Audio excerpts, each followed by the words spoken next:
Alright, socialists are an odd bunch. Depending on not only who you ask, but when you ask them, they may give you a different answer pertaining to socialist states that exist in the world.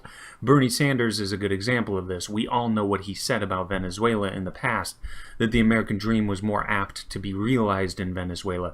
He said this back in 2011, and I'm not sure how you can be more wrong about anything. But if he thought Venezuela was a shining beacon of hope because they were doing what he wanted done here, that should tell you something about his proposed programs and the nasty effects they may have. But also, a slightly lesser known instance was when Bernie Sanders said of the Cuban Revolution in the 1950s that he was extremely excited about it. He was excited about seeing the poor rise up against the ugly rich people. And the video of that is in a link in the description. You can take a look at that if you want. Now, at that point in time when Sanders said this, we already had plenty of history to go off of in regards to the bloody situation Marxism, communism, and socialism always end up in. So he had no excuse to not be able to put those pieces together. If you start a revolution to put bullets through the heads of private business owners, you don't generally come out the other side of that with a utopia. You have a fearful, terrorized, and traumatized citizenry, and the bloodiest and most ruthless rise through the ranks as they are the most useful to the revolution. This is not difficult to figure out, and the fact that Bernie Sanders still hasn't figured it out, and by 2011 had not realized the error in his thinking, is nothing short of disgraceful. And here's another important point. The narrative that we consistently hear from Sanders and AOC and that whole group is that they just want free healthcare, free education, and a narrowing of the distribution of wealth. And this might seem nice to some people. I can see how it could.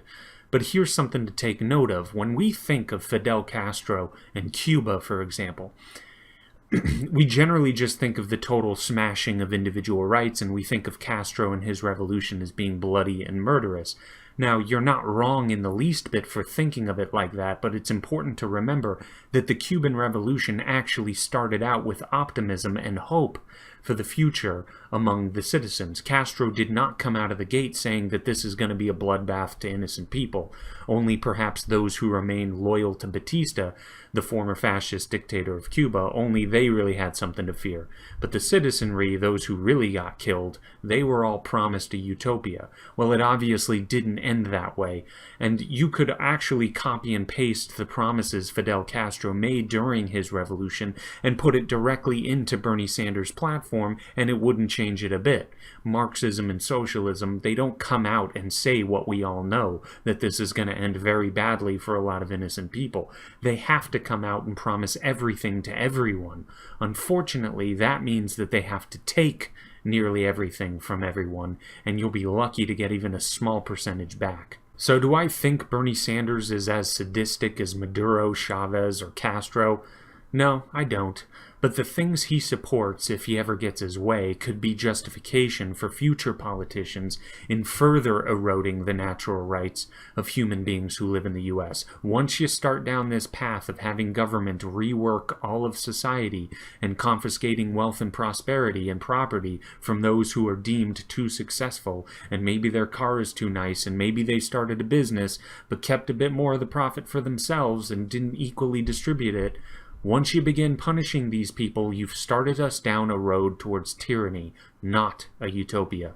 Bernie Sanders can make his promises in a modest fashion, but it does not take away the fact that he is parroting dictators that have existed throughout history and across the globe. And if Bernie Sanders was correct about Venezuela, that it's more apt to find the American dream there because they're doing what I want done here, then I don't think it's very outlandish of me to suggest that we should not go down the road that Bernie Sanders wants us to go down. He doesn't seem to have a very good track record of predicting genocide. But that's all for now. Like and subscribe, it's a huge help and very much appreciated, and you all have a good one.